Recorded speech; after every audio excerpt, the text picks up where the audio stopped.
Hey everybody, good Sunday morning, top of the morning to you. Look at the yellow, the sunlight's hitting the trees over across the street, see right there? And looks all yellow and like fall, don't it? Sitting outside my little garden here in East Point on the deck this morning. Ava's still asleep. Top of the morning, everybody. I done had me a cup of coffee, watching hummingbirds out here around me, getting my morning started. So let's do the morning post this morning. On this Sunday, the Lord's Day, July the 27th, 2025. It's went by quick, hadn't it? It is 7:18 in the morning as I sit out here and read this morning. Did Jesus say that in the last days there would be child sex traffickers sitting in the highest seats of government? Or was that John the Revelator? No, neither one of them did, but they should have. We are in the last days of July. The hottest days of the year are ahead of us next week. The heat wave's coming, they say. Years ago, Granny and Colleen and Lottie and Mama and them, they would say anytime any of us kids would complain about, oh, it's hot, they'd be like, well, hell's going to be hotter. That generation has died off. No one really says that anymore. It's kind of kooky, isn't it? Hell's going to be hotter. Why would you tell a 7-year-old kid something like that? It's kind of kooky. No one says that anymore. It was almost as if they could make sense of all the crazy in the world by always having a hell to believe in. Because it would just tie up the loose ends of everything. Of course, there is no hell, but if there were, child sex traffickers would certainly belong there instead of being pardoned, which may happen in the months ahead. At least there's even talk of pardoning a known convicted child sex trafficker. Is there no bottom in this government? School starts back in a week. That is my clue that summer is soon to wind down. Chance told me Friday as I stopped by the shop, Pawpaw, today is my last day of working. He said, I want to work next summer. He did good this summer.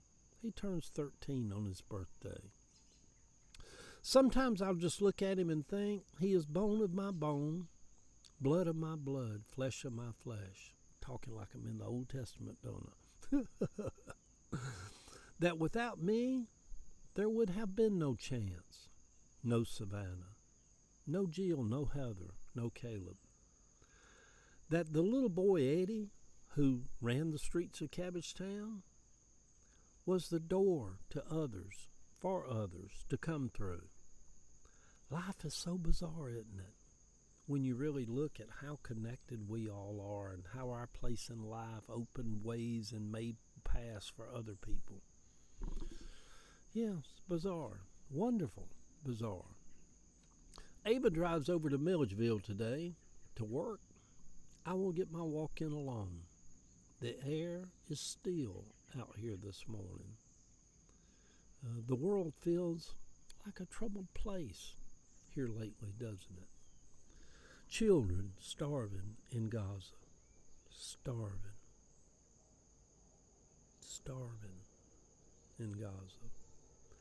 I tend to shy away from the news lately, but with phones, our iPhones now, the news is always right at our fingertips, always breaking, always right there in our hand for us to look at. I am in no hurry lately. Life kind of has a pace to it. I just find myself that I'm not in no hurry. I'm not in no hurry to finish the Key Road house. I'm not in no hurry for summer to be over. I'm not in no hurry for the Falcons to get cranked up. I'm just not in no hurry. It's kind of a good place to be. Summer will quickly wind down. The Falcons are already at training camp. And look, you can see fall colors in the air. Look, right there. That's just the sun hitting them. It kind of looks fallish, doesn't it? See the yellow across there? Y'all, yellows and golds and oranges are my favorite colors. I don't know, it does something to my neurons in my brain, that color shade of yellow and goldenrods and oranges. I think that's why I love driving across Arizona so much. All the yellows and oranges and golds of the desert was beautiful, beautiful. We mopped the floors yesterday evening, scrubbed the tub down good, cleaned the house. I love the old hardwood floors in this house, Constance's house. I redid them a few years ago. They have a warm richness to them. I love a clean stove. I haven't been cooking much lately. Maybe in the fall, once it gets a little chill in there and we can crack a window, maybe I'll get in there and start back cooking again. Put a little stew on the stove, make some soup. It's too hot to cook when it's 95 degrees. And plus, it's so convenient. And for those of us that live in and around Atlanta, my God, there's such good eating places on every other corner you go through. Every little town around Atlanta, just good eating places. You run in and just grab a little something. Me and Ava rode up to Lenox Road yesterday and had a brunch, lunch, whatever, at Roasters. You know, some rotisserie chicken and spinach and corn. Oh, it's so good. Anyhow, I love a clean stove and fresh covers on the bed. I love the feel of a clean house. I knew a lot of poor people while coming up. Yeah, many of them may not have had much, but they were clean. I remember the smells of pine sol on the floors, and we had bars of soap back then called Octagon soap. Big heavy bar. They had lye soap back then. They kept a clean house, even though they didn't have much. Some didn't. I remember walking through a family member's house, and the house was so dirty and the floors were so sticky that it snatched one of my flip-flops off. I'm like, good Lord, they need to mop these floors. This house is dirty. You know, some people live in clutter. It drives me crazy, kind of. Where did that come from? Where did my wanting a clean house come from? And I just can't stand. It's weird where all that stuff comes from, isn't it? But it drives me crazy. On the day that I work at the shop, I have to go in and just clean up everything before I can get started working. Because paper on the floor will just drive me nuts. I can't stand it. Clean up in here. That is probably not the most ideal when you own a print shop that deals with a lot of loose paper everywhere.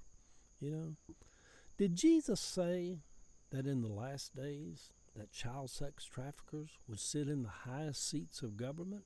Or was that John the Revelator? Neither one of them said it, but one of them should have said it. What a dirty, sad time we are living through in the country right now. When Donald Trump, who's a convicted sex offender himself,